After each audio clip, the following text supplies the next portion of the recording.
mynews.studio.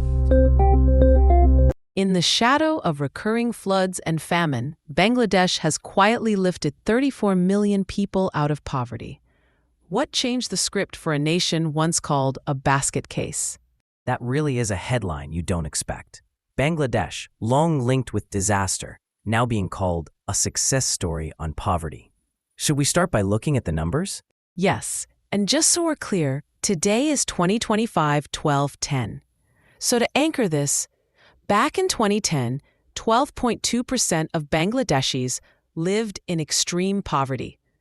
By 2022, that dropped to 5.6%. So 34 million people moved above the extreme poverty line in just over a decade. And it's not only about income. Moderate poverty fell too, from 37% to under 19%.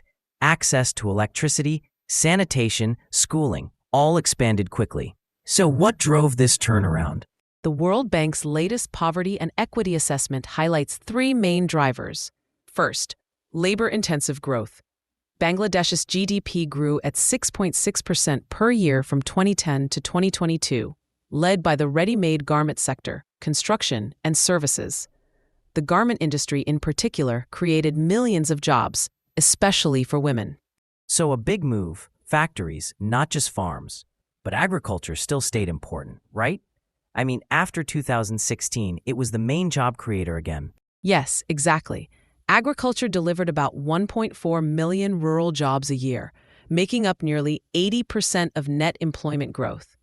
Investments in irrigation, seeds, rural roads, and market access really paid off. That's why rural poverty fell so much. And migration, did people moving from villages to cities or working abroad play a big role in all this? Absolutely. Both internal migration and international remittances were crucial. Remittances, especially, helped poorer households deal with shocks like illness or inflation. Social protection expanded too, right? The safety net in urban areas more than doubled, from 16% to 34.5%. Even if not perfectly targeted, that's a lot more people with some backup. Exactly. Coverage grew, and even though some benefits went to better-off households, the expanded safety net still kept millions from slipping back below the poverty line.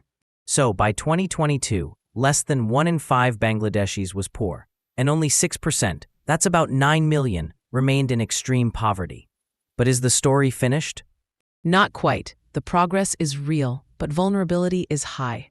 About 62 million people, 1/3 of the population, are still at risk of falling back into poverty if there's a shock. That could be illness, floods, or price spikes. The regional gap stands out, too. Historically, the West was poorer, but after 2016, those regions cut poverty the fastest. Any idea why? Partly because agricultural investments and rural infrastructure were focused there. Plus, there were more migration and remittance flows. So, the poverty map shifted. Let's talk about the toolkit Bangladesh used. The garment sector you mentioned was key. Absolutely. Export-led, job-rich growth, especially garments, created millions of low-skilled jobs for women. That changed both household income and resilience. And what about education and health, particularly for girls? Earlier investments in girls' schooling and health meant more women entered the labor force. That increased earnings and made families more resilient to shocks. And expanding basic services, electricity, sanitation, schooling, not only boosted well-being, but also reduced multidimensional poverty. That's more than just income. Social assistance scaled up too. More money went to safety nets and subsidies.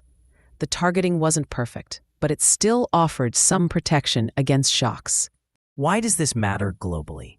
Is Bangladesh a rare case, or could it be a model? Bangladesh is unusual among lower-income, climate-vulnerable countries. It shows that job-rich growth, rural policies aimed at the poor, and better targeted safety nets can bring big gains, even in difficult circumstances. So the takeaway is, with the right mix of growth and social protection, even countries facing tough challenges can make progress. But ongoing reform and targeted support are still needed. Exactly. The story isn't over, but the direction is promising. That's the story of Bangladesh's climb out of poverty, a journey that began with famine and now offers practical lessons for the world. Thanks for listening. We explored how Bangladesh defied expectations through jobs, rural transformation, migration, and broader safety nets.